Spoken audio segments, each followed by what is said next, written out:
बिस्मिल्लाहिर्रहमानिर्रहीम। अस्सलाम वालेकुम नाज़रीन, मैं हूं फ़याज़ महमूद और आप देख रहे हैं फ़याज़ महमूद यूट्यूब चैनल। नाज़रीन, कराची में दो दरिया के इलाके में जो एक लाश मिली थी, उस लाश के बाद इस केस का इन्वेस्टिगेशन जैसे जैसे आगे बढ़ रही है, उसमें वैसे वैसे ही नई से नई चीज़ें सामने आ रही हैं, क्योंकि इसमें मरकज़ी मुल्ज़िम डॉक्टर शान सलीम हैं, उनको अरेस्ट किया गया है और उसके बाद अब आप ये कह लीजिए कि उनकी गिरफ़्तारी के बाद कुछ चीज़ें सामने आ रही हैं।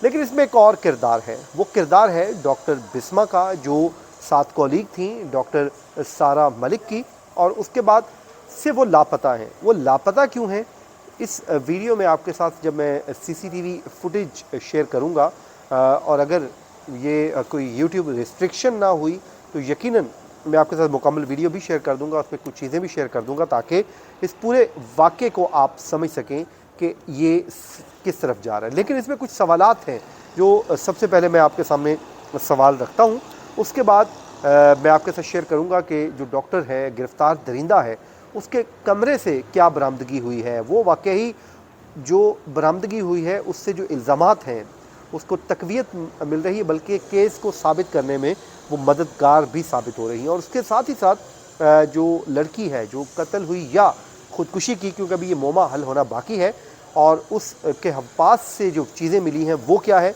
वो भी डिटेल्स मेरे पास आ गई हैं जो आपके साथ मैं शेयर कर दूँगा, ताकि आपको केस समझने में आसानी पैदा हो सके। अच्छा जनाब, इसमें अब मजमूई तौर पे 4 किरदार हैं।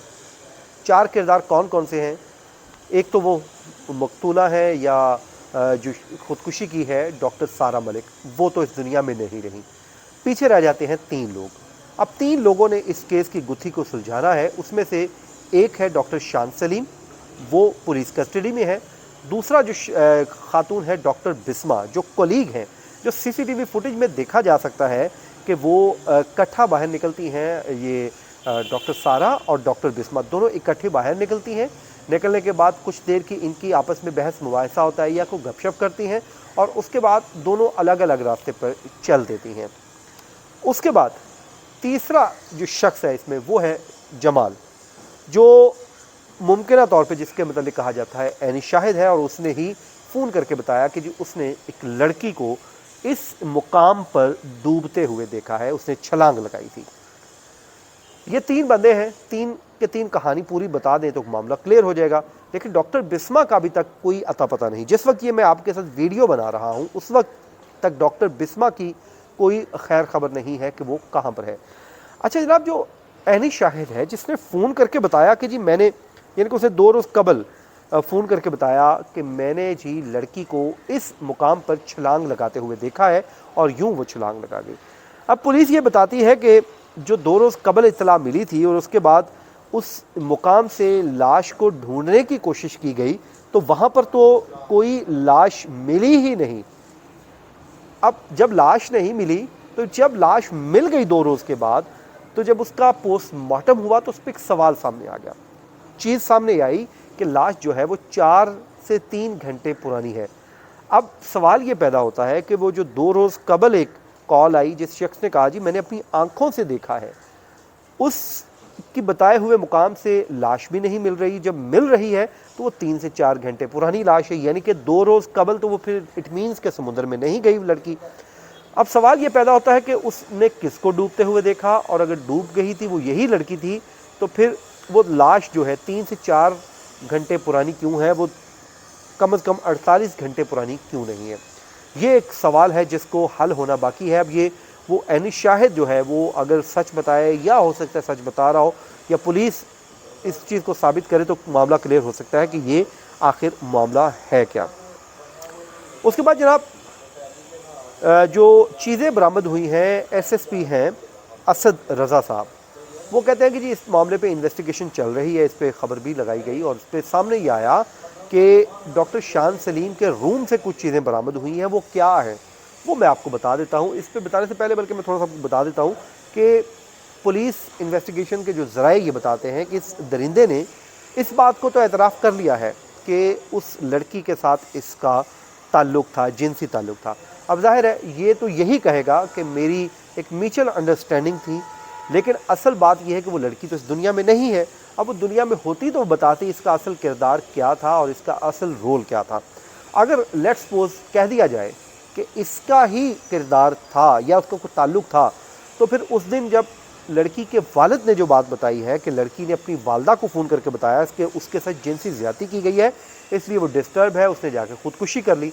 अगर खुदा न खास्ता उस बेचारी का कोई अल्लाह ना करे कोई ऐसा ताल्लुक़ था भी, तो फिर उसका तो मेरे ख्याल में कोई फ़र्क नहीं पड़ना चाहिए था, फिर उसने ख़ुदकुशी क्यों की?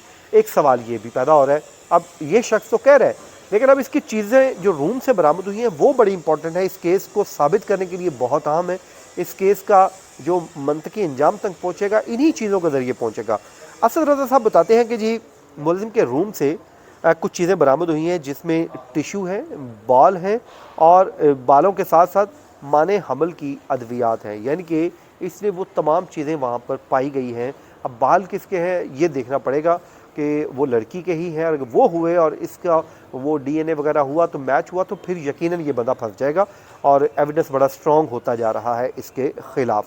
और उसके बाद जो लड़की की जब लाश बरामद हुई उसके मुताबिक बताया ये जाता है कि जब लाश बरामद हुई तो उसके पास से उसका एक हैंड बैग बरामद हुआ जिसमें उसकी शनाख्ती दस्तावेज़ात थीं और उन्हीं दस्तावेज़ात की रोशनी में लड़की को पहचान लिया गया।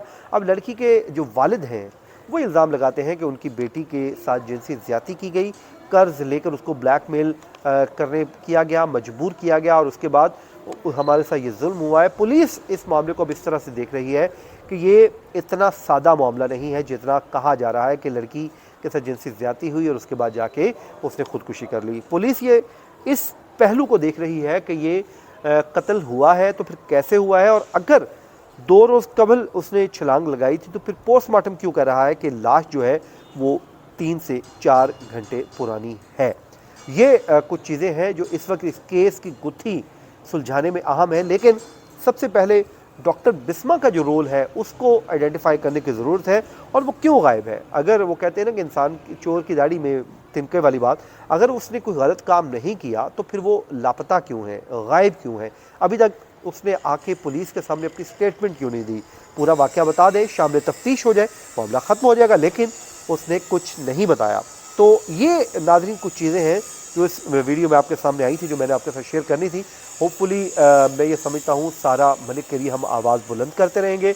हम समझते हैं कि ये मज़लूम फैमिली है, मज़लूम के साथ हम हमेशा खड़ा होते हैं और हम ये समझते हैं कि इस फैमिली को इंसाफ न सिर्फ मिलना चाहिए बल्कि इंसाफ होता हुआ दिखाई भी देना चाहिए, क्योंकि इंसाफ जब तक कायम नहीं होगा मुल्क का निज़ाम इसी तरह दरहम बरहम रहेगा। क्योंकि पिछली कौमें महज इसलिए तबाह हो गई कि उनके यहाँ इंसाफ का जो मेयार है वो एक नहीं था, गरीबों के लिए कुछ और था और अमीरों के लिए कुछ और था।